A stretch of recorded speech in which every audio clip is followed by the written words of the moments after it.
Watch parties, even though people have been seeing us this entire time anyway. I don't know why it does that. Oh, really? Mm-hmm. That's Maybe kind of I didn't. embarrassing. Mm-hmm. It Yeah. is. I agree. Yeah. So I actually now said we something are really live. bad. We're live. Are you guys going to do watch parties? Yeah, I'm doing it. All right. Get your popcorn. It always just makes you laugh because there's like a little popcorn Is thing. my Oh, is I my was lighting like, huh? okay? Your lighting's, oh, it's not as good as Jenny's, of course. Like, Of course. yeah, nothing's as good as Jenny's. That's right. Don't forget that. You've got the window behind you is the problem. Yeah. Mm-hmm. Mm-hmm. Mm-hmm. You need to go sit on your sofa. I was rushing. Well, it wouldn't matter if I was like sitting on my, well, unless I like sat, I guess like, yeah. You sit on the sofa to have the light shine on you. Yeah. That's what you do. I have a light above me. Should I turn that on? Yes. We'll all be aglow and just look so fabulous. Get your lighting, people. Oh, look at that behind your head. Oh my God, you look so much better. Me? No. Rob. Oh, you see all the bourbon behind my head? He's talking about that? Look at all that bourbon. No, the light is shining in your mirror. Oh. Is what I was saying. Okay. Is all. All right. Are we good now? Lighting's perfected. We're good. It's perfection. What you have to do is get one of these. Ooh. Okay. See? See, I'm not a mogul like that. I can't afford something like that. You know, real producers know about this kind of stuff, but I can't afford that either. Some of us may or may not be one of those. I don't know. Anyway, so Rob, thank you for being with us again. My pleasure. It's always a pleasure to have you here.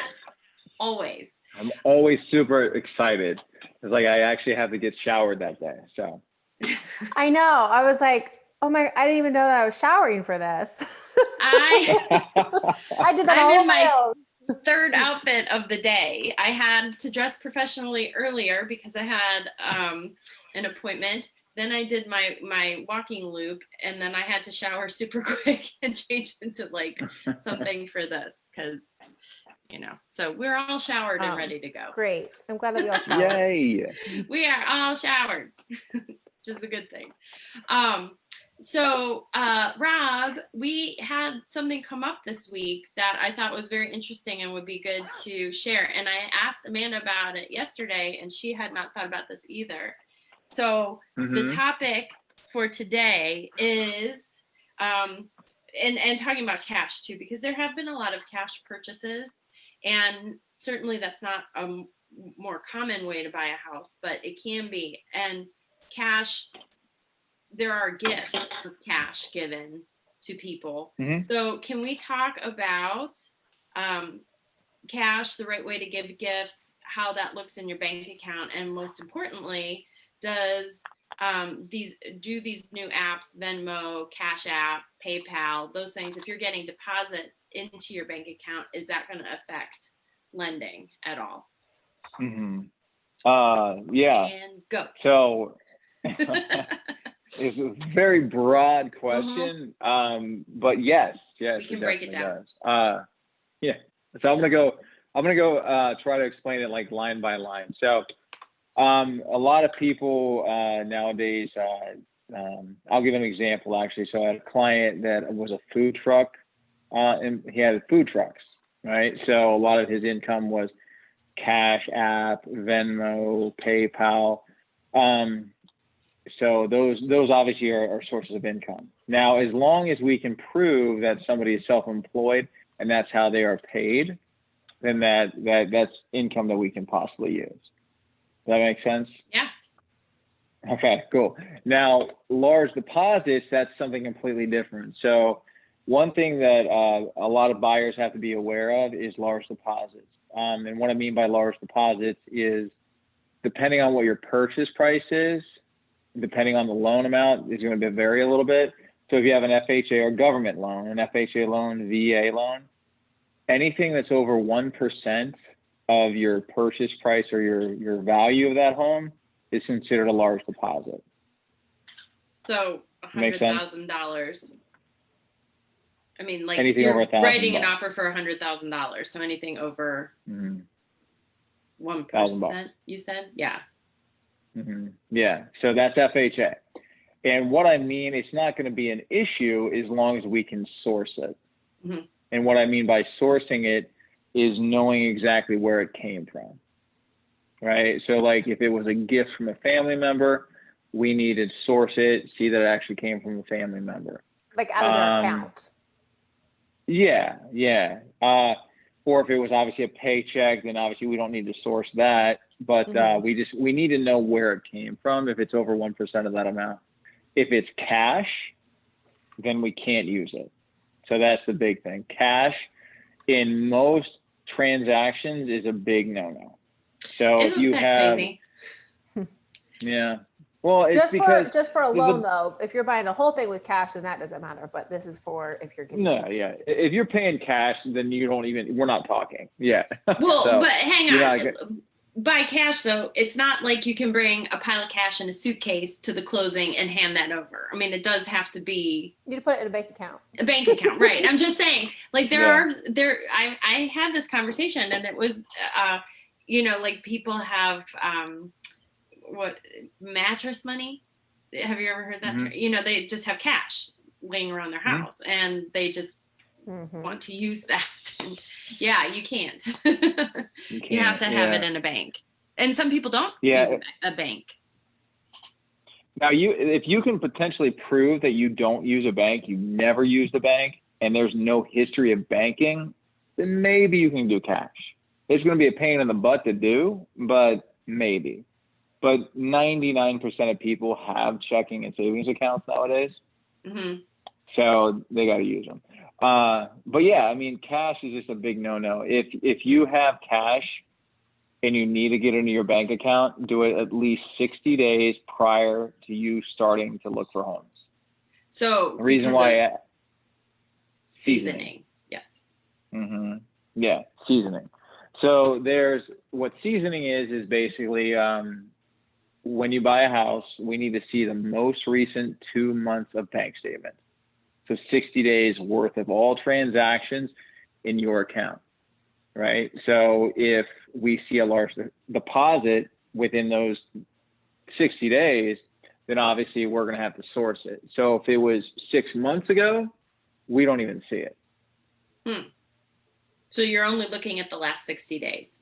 So if you were let me ask this, if you were getting deposits from, say, a business source, and then you just put it on pause for 60 days, that money is in your account, and then it doesn't matter, so to say. Doesn't matter. Okay. So to say, yeah. So to say. I mean, the biggest thing, I feel like this is the common theme, is just talk to your lender. Yes. If there's ever going to be any money moving around, talk to your lender. If you're thinking about talking to or taking a loan out for something, talk to your lender. If a family member is going to gift you money, talk to your lender. If there's anything at all about moving money around, depositing money, or anything like that, talk to your lender and have them give you the path of least resistance on how to do that. And kind of piggyback off the seasoning thing. So a lot of people don't know, typically it is 60 days that you want to season an account, but in some cases you can just do 1 month, 30 days. So that's something a lot of people don't know about. So that's saved my butt a lot of times.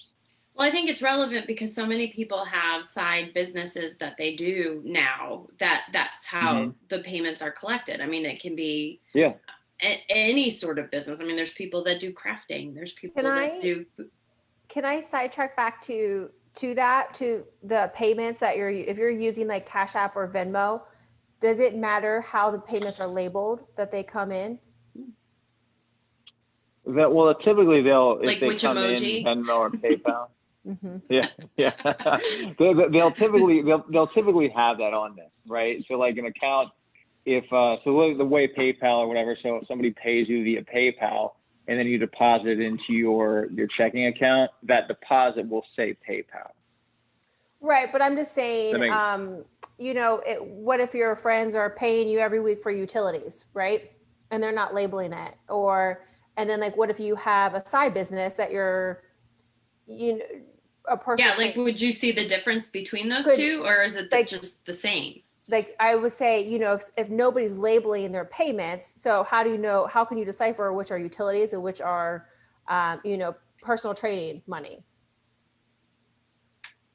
As far as like depositing this into an account. Mm-hmm. Yeah, so you're getting Venmos every month from, you know, your roommates for utilities, and then you're getting a Venmo every month from, you know, people that are your personal trading. So how do you decipher between those two? Like, does that matter? Like, do you have to have it labeled for the people that are paying you in order for it to count for, you know, because that could be they're all of their income. Well, yeah, that's their income. So utilities, if somebody's paying you utilities, you're probably going to be under that threshold, which is what's considered a large deposit, right? Gotcha. Hopefully. Yeah. So in that case, you wouldn't really even have. Sorry, my AirPods just died. Anyway, can you hear me? Yes. Mm-hmm. Okay, gotcha. Yeah, so you wouldn't have to source that. Now, if, say, for instance, you're a personal trainer and you have you're self-employed and you show that on your tax returns, then so if you have a bill of sale, right? So like if I've been a personal trainer for 5 years, I can prove that on my tax returns. I have a business license. My tax return shows my income as a personal trainer. And every single month I get a CashApp or Venmo or PayPal of whatever, $500. And I just write a letter of explanation stating what that is, and I have a bill of sale. So you do have to source it, right? An example would be my guy who was a food truck guy. All his stuff was cash. And we had bills of sale, every single deposit. Some of it was cash, some of it was PayPal, some of it was Venmo, all the other cash apps. And unfortunately, you just have to source it if that's their income. Well, all right. Hopefully that helps. Yeah. It gets confusing, I think, because it can't, like, you can get weighted down, and because these so many people. I mean, I use these apps all the time. I send kids money or. Yeah. Yeah. I think about it for like write-offs and things like that. So I'm like, oh, I need to label real estate, you know? Yeah. 100%. Yeah. So, I mean, each situation is going to be a little bit different, right? So, like, depending on, it's going to be based on the actual amount of deposit, if it needs to be sourced. Because if it's under that threshold, then you'll be fine. We don't even have to source it. If it's your main source of income, well, we have to prove that you have a business doing that. Which, if you were a business owner anyway, would be the same thing, right? I mean, right. You still have to show, yeah. And that's a whole different thing as opposed to looking at, I don't know, W-2s like you would for someone who. Right. Yeah. I mean, we would just have to understand that's what it is, right? That's not the income that we're using. The tax returns would help us determine what the income is, but the deposits, if we're using that for a down payment, we just need to know where it came from. Yeah. Makes sense. Yeah. So these are not bad things to be doing. You just, again, talk to your lender. If you're getting to the point where you're thinking about purchasing a home, talk to a lender to verify what you're doing. Yeah. How you're doing it. Yeah. That's the biggest thing. Because I mean, what happens is you're out, showing homes, and then all of a sudden you find this dream home that you want to buy. And obviously your offer is accepted. You have 30 days to close that loan. And that's when you apply for a loan, and that's when the lender sees everything. Well, there could be some things that could be detrimental to you getting that loan. So always get pre-approved. Provide documentation to your lender so they can go through everything and see if there's anything that could be detrimental to you actually getting your loan approved. That way they can jump out ahead of it and get everything knocked out way beforehand. Perfect. Yeah. Such good advice. I think we always kind of stress that, like, you need to talk to your lender and get pre-approved. It's just, Yeah. People just don't understand. Yeah. I actually had somebody today, they're like, well, I actually think that I'm going to buy a car first and then I'm going to buy a house. I'm like, no. okay, well, I mean, if you need a ride, you have to get around to those Or houses. she was just like, I just want a new car. And I'm like, okay, well, then you should wait till you buy a house first. Yeah. Yeah. And the biggest thing, I think a lot of people get afraid to talk to their lender because they think their lender is just like, well, if you're going to do that, we're going to deny you. Right. So at the end of the day, what we're here for is to help guide you through the whole process and explain to you what exactly the best way to get to the finish line is, the fastest, less stressful way to get there. So don't be afraid to talk to us. You know, if you have questions, no question is a stupid question, and just be honest with us and we'll coach you through it. Like, I kind of like to say we're doctors in a sense. People are embarrassed to talk to doctors because of certain things. But at the end of the day, the doctor's there to help you and resolve whatever issues that you have. So it's always smart to talk to us about those same things. Well, and along those lines too, everything comes out. I mean, it's not like if you don't, just be honest about whatever, because you're going to see it at some point, whatever that might be. Like, you can't hide a bank account. You can't, hide debt. You can't hide money coming in. You can't hide secret payments that you're making to somebody. Yeah, I mean, it all comes out in the wash. So, it's just best to get that advice ahead of time. But yeah, I just thought this was important because, again, like, so many people have side businesses doing this kind of thing and maybe aren't thinking about that in terms of how their business or payments or borrowing money, giving money would affect that. Absolutely. Yeah. Yeah. And there's always ways around certain things, right? So, I mean, and that's where it's always good to jump out ahead of it and get an idea of what the situation is, so we can figure out a way to resolve it, right? So there's always ways, and it's just you want to get out ahead of it way before your offer's accepted and the ball's rolling and you got to close in 20, 30 days. That's when stuff can pop up. So yeah, and you would hate for something to come up 3 days before you're supposed to close. I hate that. It happens. It happens. It happens. It does happen for sure. Yeah, but I mean, the biggest thing is, like, it just depends. Each situation is going to be a little bit different as far as, the Venmo, the cash and stuff like that. I've had clients that, would randomly get, like, Amanda, to your point, their roommate or would pay utilities, and that's acceptable. Because typically it's like $200, $300 or something like that. So it's not $1,000 deposit. It's not a $2,000 deposit. When you get high up in those large deposits, that's when the red flags get drawn. Yeah, like perhaps if they were paying an entire year's worth of utilities too in one payment. Yes. Yeah, I was kind of more wondering, like, if if it matters if things are labeled. If you're not labeling payments, then how do you source it? Like, if you can see what the payment is for, right? Yeah. Yeah. Yeah. Well, even if, like, for instance, on the subject, so like if it's a PayPal or a Venmo, it'll specifically say PayPal or Venmo on the deposit. Does it say what it is? So you don't have to go in and source the Venmo, like the money that you're bringing in from Venmo. Like, you don't have to look at it. If it's a large deposit. Oh. Right. But then, so that's what I'm saying. So say you have other payments coming in that aren't for your business. So do you have to how do you decipher if they're not labeled, who paid you for what thing? Does that make sense? Say you have a $3,000 deposit from Venmo every single month, but all of those deposits are including utilities from roommates. You went out to eat with a friend and they paid you, and then your business as well. So you're depositing all that money into your account. Like, obviously you can't use like utility payments and things like that towards a mortgage. So are you having to go in and source those? And if they're not labeled properly, how is that working?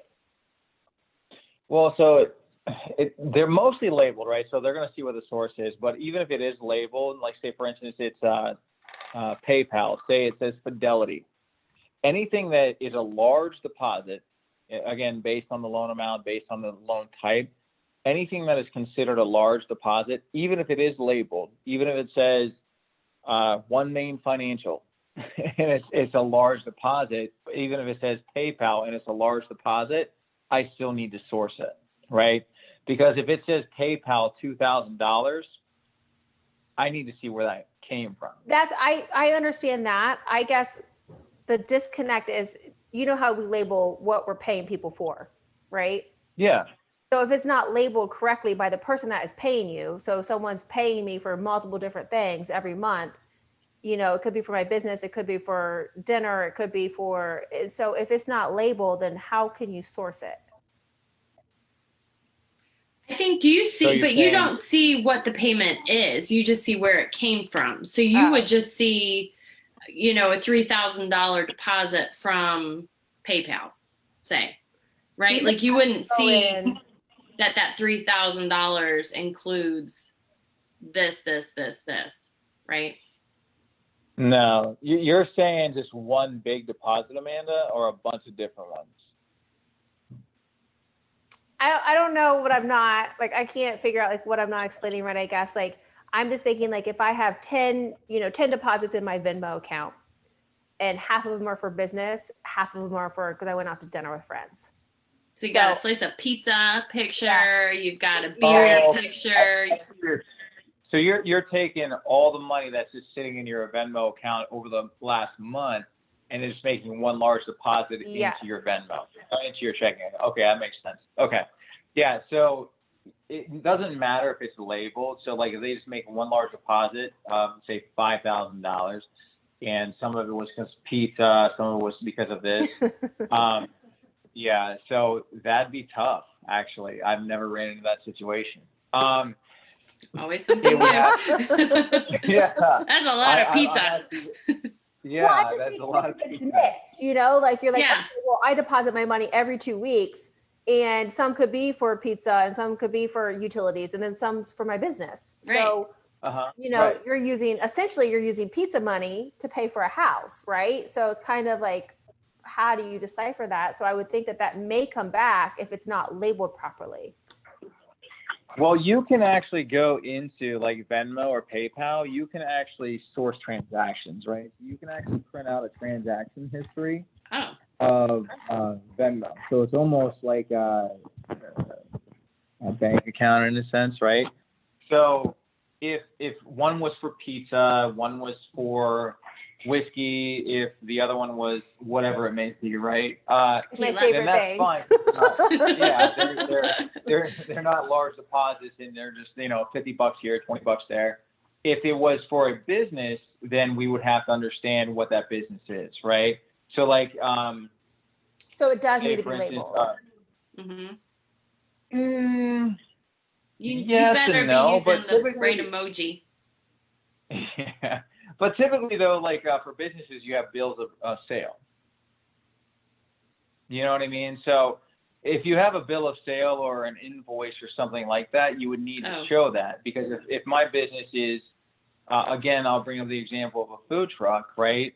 You have receipts, you have invoices, you have bills of sale, and that's how you source those large deposits in a Venmo account. They're not really going to question like, a pizza deposit or, a whiskey deposit because it's such minuscule amounts, but it's the large deposits they're going to see. So as long as it makes sense, right? So we're not out there to sit there, we're the evil lender, we're to deny people, right? So we just have to make sense of everything. So if you're self-employed and we have a history of self-employment and we have a history of you using cash as your self-employment, if it's a hobby, the food truck or personal trainer or something like that, then we can use that as income. We just have to make sense of it. Yeah. Whereas, does that answer your question? Yeah. Somewhat. I mean, I think that it is important that from what you're saying, it sounds like it is important that it's labeled correctly. Because the thing is too, if you have a W-2 job, like you have a regular job, but then you're getting all these big money deposits from your side gig, whatever that is, then that's where you're going to be like, well, what is this? And, you know, because someone's not going to deposit necessarily $3,000 into your account and you have pizza and whiskey and stuff taken from that deposit, right? I mean, does that, Well, that's kind of, because that's not your income. No. Right. Well, so there's two different things we're talking about here, though, because like income is income, large deposits is assets, right? So like if you're a W-2 employee and that's what we're going to qualify you for income, right? So like if I work at Amazon and I get $3,000 a month W-2 income on my pay stub every single month, right? Well, then obviously we can source all that into an account. Now, if I also work at Amazon, but I'm also a personal trainer on the side, and I don't have a business license, and I don't have any, I've been doing it for maybe 6 months. Yeah. Well, even if you've only been doing it for 6 months and whatnot, you have to have like some kind of invoice receipt or something like that so we can use that as an asset. So it's not necessarily going to be your income that we're going to use to qualify. We just need to know that that money was from something that's legitimate. The biggest thing why we question large deposits is because we don't want to see a large deposit from another lender. Example, One Main Financial is a subprime personal loan company, right? So if you go out and take out a loan to put into your account to get another loan, that's what we try to avoid. Does that make sense? Right. Mm-hmm. Yeah. So does using Venmo, PayPal, these things, and I don't know why it would, but that doesn't affect your credit score by any means, does it? Like that doesn't, like if you're making payments or collecting money or. No. I mean, I've never ran into anybody that like, I get what you're saying, Amanda, like, cause you're just like, you're building up that huge balance in Venmo and then all of a sudden you just plop that into your checking account. Yeah. Yeah, I get what you're saying. So I never ran into that. It's a very good question. So it would just be, we would have to print out. Yeah. So we would definitely have He's a thinker, that one. The real producer right there. Yeah. That's what I say. Yeah. She is. Well, yeah. So it just really, what it boils down to is just sourcing it right, you know? So, I mean, it's not necessarily like the labeling in Venmo itself. It's just, you know, if there's a $50 there, $20 there, $30 there, that's fine, no big deal. But when we see that $4,000 deposit, whoa, where'd that come from? Yeah. And typically, if your side hustle is personal training or something like that, you should have a bill of sale or a receipt or something like that. Okay. Or like if you sold a car and someone Venmo'd you from the sale of the car, right? So you have to back up these Venmo, PayPal. You have to back it up with some type of receipt. Yes. So it does count. Yeah, like a essentially. If it's a business. Yeah. Not if it's like pizza and whiskey money. Well, right. Well, you're not using it to buy a house. I'm going to send you a receipt for the whiskey I bought you. Yeah, that's a lot of deposits over the years to add up to buy a house, right? Really, or not. Yeah.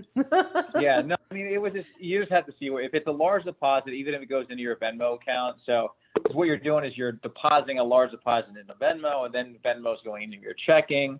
Yeah. So you got to see where it comes from. And like if you're selling a car, you need to see the title transfer. So it makes sense for everything. So just all about making sense. Yeah. Track it.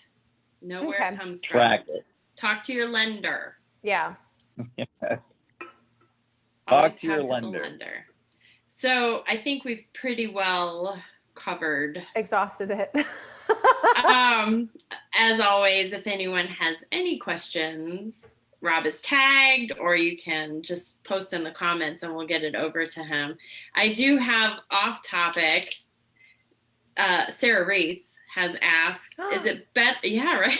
Are we, when are we going to Cincinnati? Whenever. Yes. Okay. So that will be another topic, but I keep telling her to call you, Rob, and I just haven't given her your information because she wants to buy a house. Once she is going to the PhD program. So here is her question. Is it better to have 2 lines of credit to build my credit score more quickly? So she's talking about like 2 credit cards. Do you take out, will she build credit more quickly with 2 credit cards versus 1? Yes and no. It's all about the available credit. Okay. I will never call you. Yeah. So if what you need to look at is like, okay, if I can borrow $1,000 on one card and another $1,000 on another card, and there's no balances on it, then I have an available credit of $2,000, right? So the more available credit you have, the better off you are. But you can also have too much too, right? No. Available? No. No. You can have a lot available. You just don't want to have a lot of debts. Okay. Yeah, you just Right, want to so- use them all. I've heard it's better to like keep credit cards open if you're not using them, to close them. Yeah. Even if you're not using them, just leave it open. Don't close it out because you want to have available credit. Sorry. Yeah, and what you want to do is you want to keep that balance on that card at probably 20% or less. If you give a tank of gas, pay it off, use it for gas or something like that, and just do revolving credit. Yeah. Does she not have any credit or? No, so yes, she does. She took out a credit card and she does just buy groceries with it. But she says, so if I have 2 lines of credit and pay them both off every month, it's a good thing? Yeah. Yes. Yes, ma'am. I know Yes, that. it is. That's why I have a great credit score. Yeah, but they had a thing right. where she and Luke were, I don't know, like you get $100 if you refer someone to get this card. So they were like, oh, well, we should refer each other. And then they each get $100. Only 100? Okay. Yeah. I mean, that's a lot of money back. Back then. No, they're broke now. I mean, I was going to say back then, but now I know. they're poor. Back She's in poor the college day. student. Yeah, back then, that's a Back lot in of the day money. when we were college students, $100. That was a lot of money. We I used to fight remember about, when like, $1,000 cases was of a Natty lot Light. of money. Mm-hmm. Yeah, right, exactly. So Deep down. that's what I mean back then for us, but now for them. So, Yeah. Anyway. Yeah. The more available credit you have, the better off you are, for sure. She says, I'm poor, Amanda. I know. We know. Can't all be real producers, Amanda. Yeah, Amanda. Yeah. Yeah. So, all right. Well, again, if anyone has any questions, let us know. We'll get you in touch with the right people. Rob is always available. The mortgage wizard, working his wizardry. Not always. Not always available. He's not available after 8:30 p.m. So don't call him. 8:30 p.m. is my cutoff day. 9:30 p.m. for me is my cutoff. Amanda, do you answer calls all day long? It depends. Like if I'm sleeping, no. No. If I'm sleeping, Or I like don't how answer many calls. how many White Claws have I had? Yeah, One. could be, Truly. Oh, by the way, cheers, everyone. Cheers. It's a little late, but yeah. Oh, this is embarrassing. Well, now it's just awkward. We have to go. This is weird. All right, I gotta go. bye. Hey, Mom. All right, bye.